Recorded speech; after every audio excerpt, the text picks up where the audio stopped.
Salut à tous, c'est Dorian et bienvenue dans cette nouvelle vidéo dans laquelle je vous propose de parler d'actions à dividendes et je vais notamment vous expliquer pourquoi lorsque je recherche une action à dividende, je ne regarde pas seulement le rendement du dividende et son taux de distribution, mais je regarde aussi et surtout le potentiel de croissance générale de l'entreprise ainsi que le potentiel de croissance du dividende. Ainsi, je vous propose dans cette vidéo de regarder premièrement quelques calculs simplifiés qui sont assez parlants pour moi et je vous les avais déjà d'ailleurs montré il y a assez longtemps dans une vidéo, mais bon, je vais vous les remontrer parce que pour moi, ils sont vraiment pertinents dans ma stratégie des actions à dividendes. Et ensuite, je vous montrerai aussi concrètement toutes les actions à dividendes que je possède dans mon portefeuille d'actions. Très bien, donc maintenant si on passe sur mon écran, alors on voit ici le tableau dont je vous parlais. Donc on aurait à gauche l'action 1 et à droite l'action 2, sachant que le scénario de l'action 1, c'est pas forcément un scénario que moi je suis par rapport à mon profil, encore une fois, c'est pas forcément un mauvais scénario, mais je vais vous expliquer pourquoi il n'est pas forcément adapté à mon profil par rapport à mon âge, à mes objectifs, etc. Donc dans ce premier scénario, on partirait sur une action qui a déjà un gros rendement de par exemple 4%. Cependant, ce serait une action qui a assez peu de croissance et pareil, un dividende qui croît assez peu chaque année. Alors évidemment, vous pouvez facilement trouver des actions qui ont un gros dividende et en plus un potentiel de croissance future assez élevé. Il y en existe, mais ce n'est pas toujours le cas et pour moi, ce sont des pièges à éviter selon votre profil. Donc dans ce cas, j'ai mis quelques points pour un petit peu pour parler de ce type d'action. Donc si on prend un petit peu plus le type d'action que ça pourrait être, ce serait une action qui a un business avec une croissance pas trop élevée. On aurait un dividende assez conséquent, mais par contre le payout ratio serait aussi élevé, c'est-à-dire qu'en fait l'entreprise redistribue énormément de son cash flow et de ses revenus nets en dividendes, tout simplement parce qu'elle n'a pas forcément sur quoi l'investir, des nouvelles idées business, etc. Donc généralement ce sont des entreprises assez matures. On aurait aussi un potentiel de croissance du dividende pas trop élevé, tout simplement parce que l'entreprise ne croît plus trop. Généralement, c'est des entreprises assez matures, encore une fois. Donc au final, on se retrouve avec des actions entre guillemets stagnantes. Et il y a plein d'exemples que vous pourrez trouver facilement de ce type d'entreprise avec des gros dividendes. Et au final, si vous achetez ce type d'action, moi je dirais pourquoi pas, à partir du moment où elle est au bon prix. Si vous la payez pas trop cher par rapport au fait qu'il n'y aura pas trop de croissance et que vous l'achetez comme une entreprise qui a juste un gros cash flow pour vous payer un dividende, eh bien c'est plutôt une bonne idée à mon avis. Par contre, il faut vraiment la payer au bon prix. À l'inverse, par contre, ça correspond pas trop à mon profil. Parce que moi, personnellement, eh bien, je suis jeune, j'ai 31 ans. J'ai besoin d'actifs qui vont prendre de la valeur parce que mon principal objectif, c'est en aucun cas d'avoir des rentes, mais c'est plus facilement, au contraire, de faire grossir mon patrimoine, quitte à plus tard le mettre sur des actifs qui ont beaucoup plus de rentes, comme par exemple des actions à fort dividende. On peut penser à de l'immobilier pour de la location, on peut penser même à des obligations d'État si les taux venaient à remonter. Mais en tout cas, ça ne correspond pas à mon profil plutôt jeune. Maintenant, si on passe sur le deuxième type d'action qui correspond beaucoup plus à ce que moi je recherche personnellement, on serait plutôt sur une entreprise avec une forte croissance, donc une entreprise qui a encore un gros potentiel de trouver de nouveaux clients ou de créer de nouveaux produits. Un dividende pas forcément gros, personnellement, je me moque un petit peu même s'il est sous le pourcent. Par contre, ce que je recherche, c'est que ce dividende il grossisse dans le futur. Et ça va en cohérence avec le fait que l'entreprise a aussi un gros potentiel futur, comme j'explique.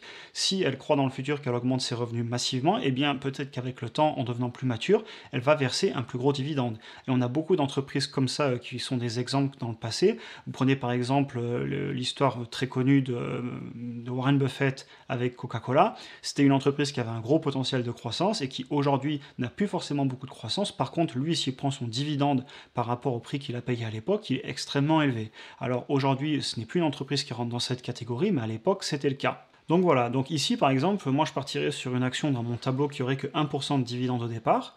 Par contre, la croissance de l'entreprise serait de 10% par an et c'est rien d'exceptionnel à trouver. On va le voir après, les entreprises comme Apple, Microsoft sont capables de faire ça, elles le font depuis de très nombreuses années.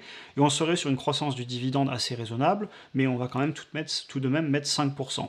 Alors vous trouvez des actions avec des croissances de dividendes beaucoup plus haut, mais encore une fois ici, ce tableau c'est juste un exemple, c'est totalement arbitraire les chiffres, et chaque entreprise est unique, mais c'était juste pour vous montrer le principe. Et donc si vous regardez, en fait, au début, vous allez vous retrouver avec une entreprise qui va vous payer un gros dividende, donc vous voyez, vous allez toucher pas mal d'argent, entre guillemets, par année en pourcentage. Si vous mettez 1000 $, vous aurez 40 $ dès la première année, alors qu'avec l'autre action, pour 1000 $ investis, vous auriez que 10 $. Par contre, si on avance dans le temps, on va se rendre compte que même si ce dividende croît il va arriver à des limites, on va arriver 6-7%. À partir d'un moment, on ne peut pas vraiment payer beaucoup plus, ou alors généralement, c'est qu'il y a anguille sous roche, il faut se méfier de l'entreprise. Et à l'inverse, vous prenez l'autre action, elle a démarré à 1% et elle est à 2,5%. Cependant, elle est à 2,5% sur un capital qui est monté beaucoup plus, puisque l'entreprise avait plus de potentiel de croissance. Et si vous regardez au final, eh bien, sur l'action numéro 1, vous avez 4000 $ d'actions, donc l'entreprise vaut plus cher maintenant, pour un dividende de 243 $ et un yield on cost, donc le yield on cost, YOC que je vous ai mis ici. Le yield on cost, en fait, c'est le dividende, votre rendement par rapport à combien vous avez payé l'action il y a 20 ans. Donc à l'époque, vous l'avez payé 1000 $, aujourd'hui elle en vaut 4172, et ça vous fait un rendement sur vos 1000 $ de 24%. Si vous allez sur l'action 2, vous avez mis 1000 $. Aujourd'hui, ça en vaut 8000 20 ans plus tard, si l'entreprise a bien réussi à faire ce type de croissance, et vous avez un yield on cost de 20%. Donc ça veut dire qu'au final, vous avez récupéré plus d'argent, sachant que ici, à chaque fois, je réinvestis les dividendes. Si vous prenez mon calcul, je réinvestis les dividendes de l'année d'avant. Donc moi, personnellement, sachant que c'est pas de l'argent que j'ai utilisé pour vivre, c'est de l'argent que j'ai réinvesti, eh bien au bout de 20 ans, je préfère me retrouver avec 8000 $ qu'avec 4000 $. Par contre, le scénario de droite ne correspond pas à une personne qui, par exemple, aurait 500 000, 1 million, 2 millions, voire plus de capital et chercherait à avoir un rendement maintenant. Dans ce cas-là, effectivement, ce serait peut-être plus intéressant pour elle d'investir dès la première année tout son capital sur un rendement à 4% pour vivre de ses rentes. Mais encore une fois, ça dépend de votre âge et de votre profil. Et moi, à mon âge et à mon profil, eh bien, j'ai pas besoin de toucher beaucoup de dividendes maintenant. Je vais les réinvestir dans tous les cas. Et donc, c'est pour ça que je veux surtout une entreprise qui a un potentiel futur de croissance, aussi bien de son action que du dividende. Donc voilà, j'en ai fini avec cette première partie un petit peu longue. Maintenant, on va passer sur le concret, tout simplement mon portefeuille. Donc voilà toutes les actions que je possède qui payent des dividendes. Donc en premier, on voit Apple, donc j'ai 30 actions et j'ai un yield on cost de 1,35, alors que si vous achetiez aujourd'hui l'action, vous auriez un rendement de 0,48. Donc c'est là déjà que vous vous rendez compte de la puissance d'acheter une action croissance, c'est-à-dire qu'aujourd'hui, si j'achète Apple, mon rendement sur le dividende, il est de 0,48%, mais vu que je l'ai payé beaucoup moins cher à l'époque et qu'en plus, ils ont augmenté le dividende chaque année comme on va le voir, eh bien en réalité, moi, je touche 1,35% de dividende. Et imaginez où on en sera dans 10 ans si l'entreprise Apple continue à croître. Ensuite, on va aller voir, j'ai Skyworks Solutions. Donc Skyworks Solutions, elle a eu beaucoup moins de croissance, enfin, elle a pas mal corrigé ces derniers temps. On voit cependant que j'ai un yield on cost à 1,97 contre 1,83, tout simplement parce que le dividende, comme je vous disais, eh ben, il a augmenté un petit peu chaque année. Ensuite, action suivante, je passe assez vite, on va rentrer plus en détail après sur certaines d'entre elles. Ensuite, on a BEPC et je peux aussi vous faire NI en même temps, qui sont deux entreprises qui, elles, sont dans de la production d'énergie renouvelable. Donc, ce sont des entreprises qui ont, pour moi, un petit peu moins de potentiel de croissance que de la technologie. Cependant, je me méfierai quand même parce que je crois énormément à l'explosion des énergies renouvelables et à la production d'énergie via les panneaux solaires, via les éoliennes, via les barrages, etc. Et c'est ce que font ces entreprises. Et donc, sur ces entreprises, on voit que j'ai des dividendes plus élevés. C'est normal, ce sont des producteurs d'énergie et ils reversent une plus grosse partie de leurs bénéfices en dividendes. Si on va voir les payout ratio, on pourra le voir. Et donc on voit ici, donc, bon, pour finir, j'ai 3% de rendement sur BEPC et je suis à 2,26% de rendement sur mon dividende sur Nextera Energy, sachant que j'avais que 1,84. Donc ici, on voit aussi une belle augmentation et aussi l'action a augmenté de 22%. Ensuite, on va aller voir Microsoft. Microsoft, l'action a bien explosé à plus 60% depuis que je la possède. Et on le retrouve comme sur Apple, en fait, sur le rendement par action sur mon coût de revient, qui est à 1,40 contre 0,86 si vous achetiez l'action aujourd'hui.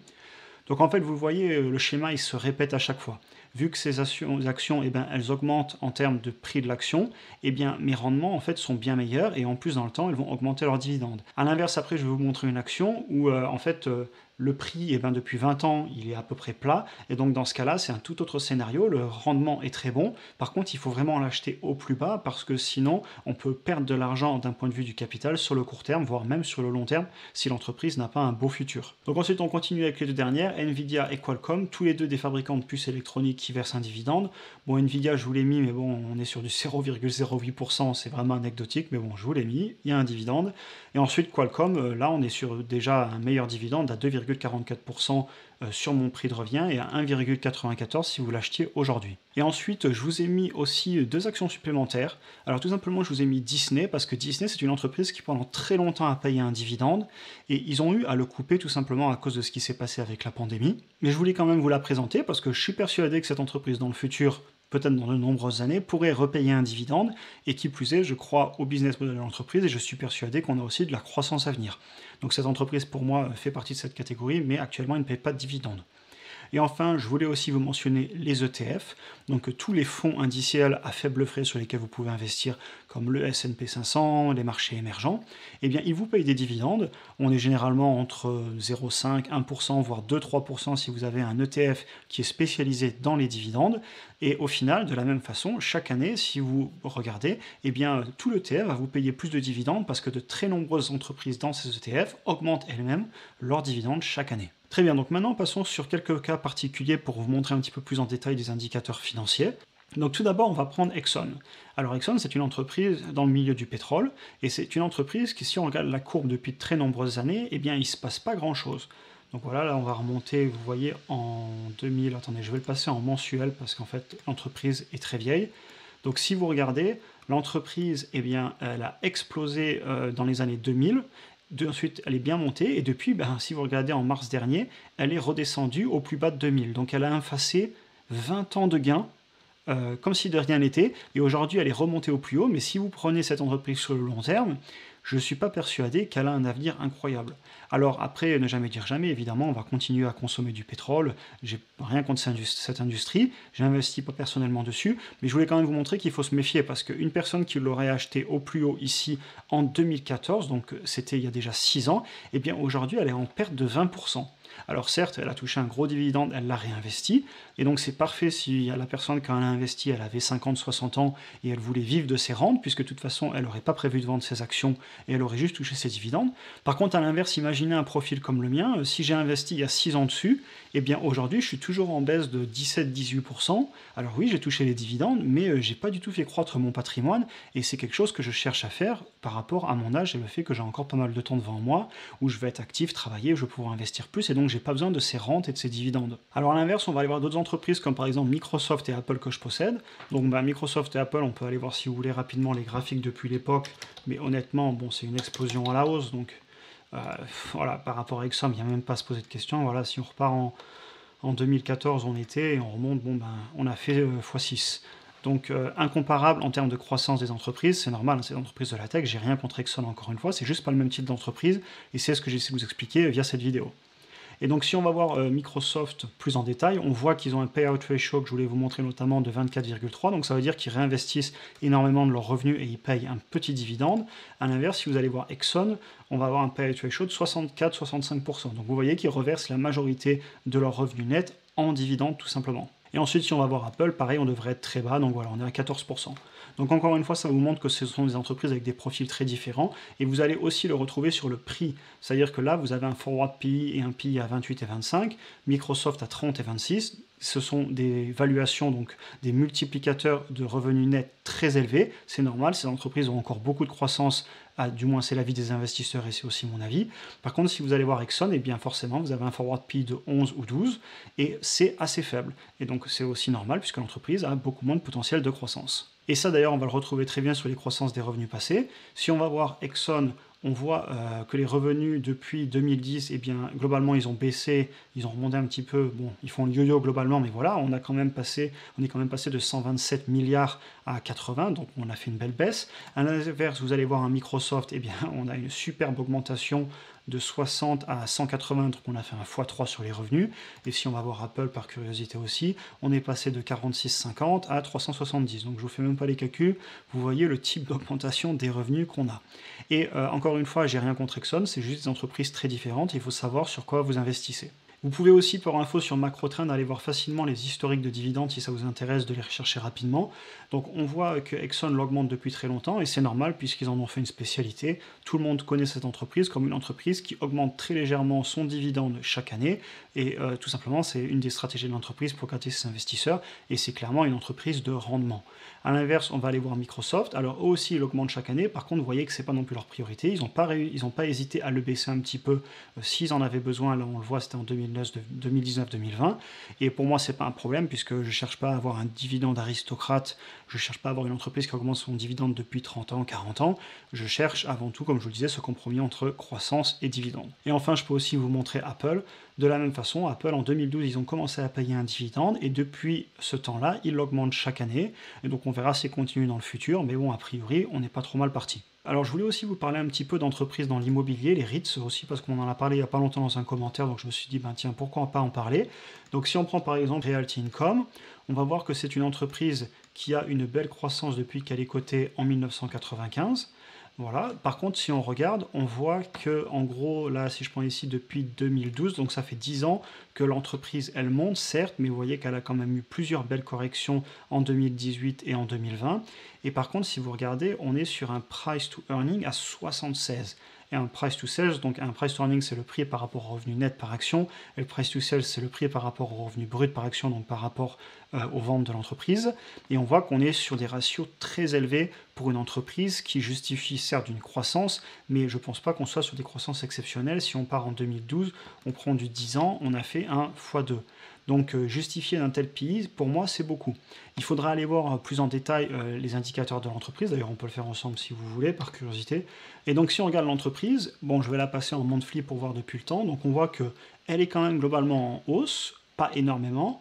Par contre, si on va voir, on voit qu'on a un PI de 76, un price to sales à plus de 20, le dividende est excellent à 4%, le payout ratio est très élevé, il faudra aller voir pourquoi. 300%, donc il faudra aller voir pourquoi, c'est peut-être juste un problème comptable, faut aller les chercher. Et donc voilà, ce type d'entreprise, avant d'investir dessus, je ferai quand même attention parce qu'elle semble, entre guillemets, assez chère par rapport à ce qu'elle vous donne.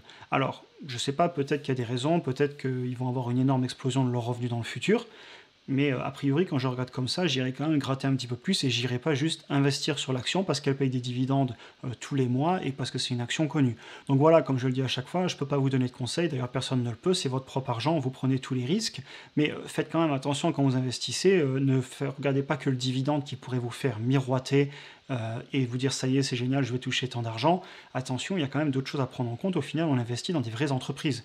Je me rappelle aussi à l'époque, vous aviez pas mal d'entreprises, je crois que notamment c'était Géant Casino, je ne suis pas certain, qui avait un dividende à plus de 9%, et en fait l'entreprise se porte très mal, et depuis je crois qu'elle est complètement tombée en bourse. J'avais regardé ça devait être en 2017-2018, et en fait, clairement, si on avait juste investi pour le dividende, et ben, c'était une catastrophe. Bon alors c'était pas prévu, mais du coup je suis allé chercher le graphique parce qu'en fait c'est une histoire qui m'est revenue. Je vous avoue que je suis un petit peu en live, mais bon ça change, ça fait un autre type de vidéo au final. Je réfléchis en même temps que je vous fais la vidéo.